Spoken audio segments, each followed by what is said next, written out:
Okay, we're going to talk about rhythms here in the ICU. First, let's talk about the lethal rhythms that we are going to be watchful for. First, we're going to be looking for VTAC.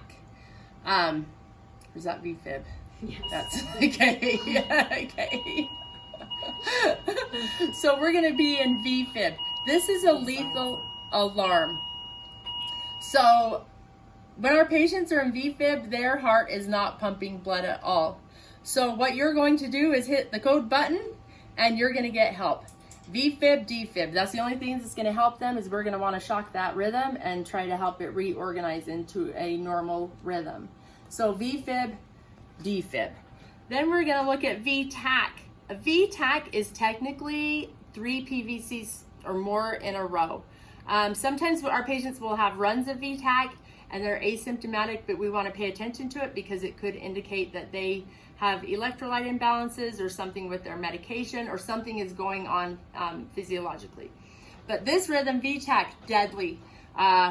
You're going to push the code button and get somebody in to help.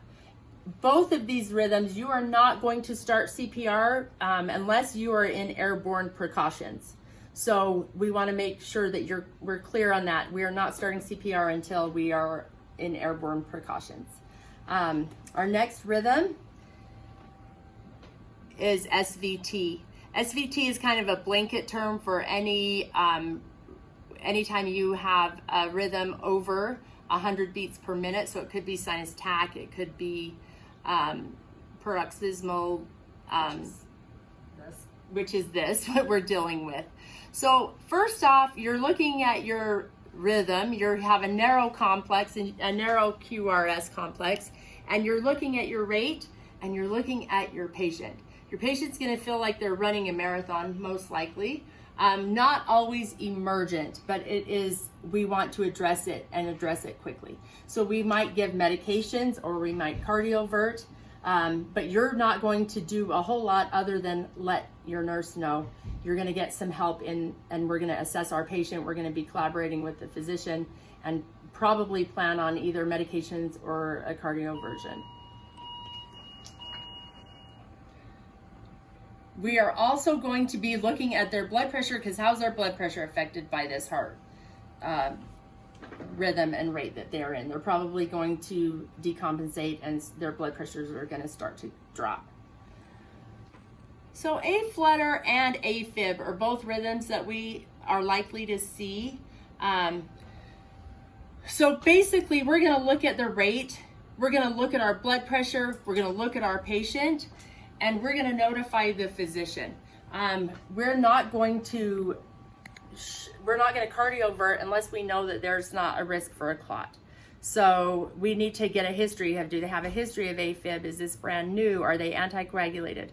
So we want to address all of these things and before we go straight to a cardioversion.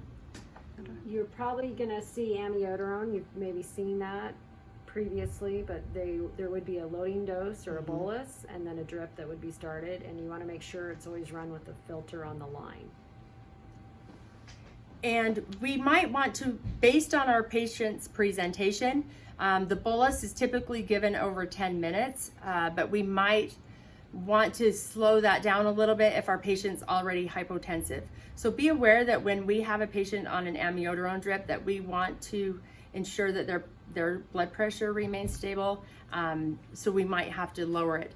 There's an order set for the amiodarone bolus and maintenance drip, and we are going to change the rate based on how many hours and how many mils that we have administered.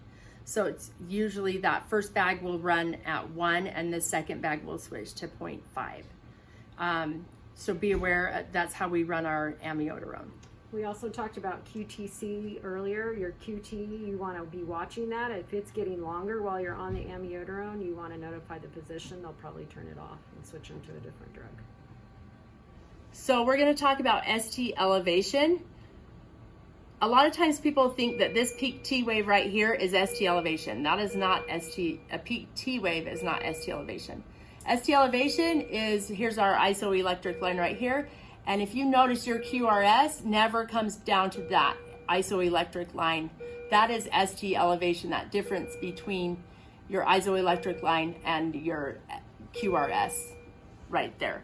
So these patients that are COVID positive patients are at risk for clotting. Clotting can happen in the coronaries, it can happen in the brain, it can happen in the lungs. So we are watching for signs of clotting or for ST elevation or for signs of PE or signs of a stroke. So be aware of what ST elevation looks like. Your ST alarms will go off. Our process is you're not going to be required to manage this by yourself. You're going to get help. We're going to call for a 12 lead EKG, probably an echo. We are going to get troponins and start the process of sending them to the cath lab if it is a true STEMI.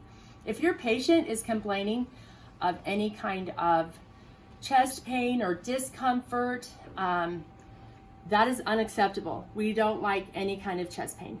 So we don't go, oh, well, it's only at a 2, so we're just gonna wait and see if it goes up. Nope, if they are having chest pain, changes in their leads, in their EKG readings, we're gonna jump on it and try to mitigate any damage to their heart or to their lungs or to their ability to perfuse.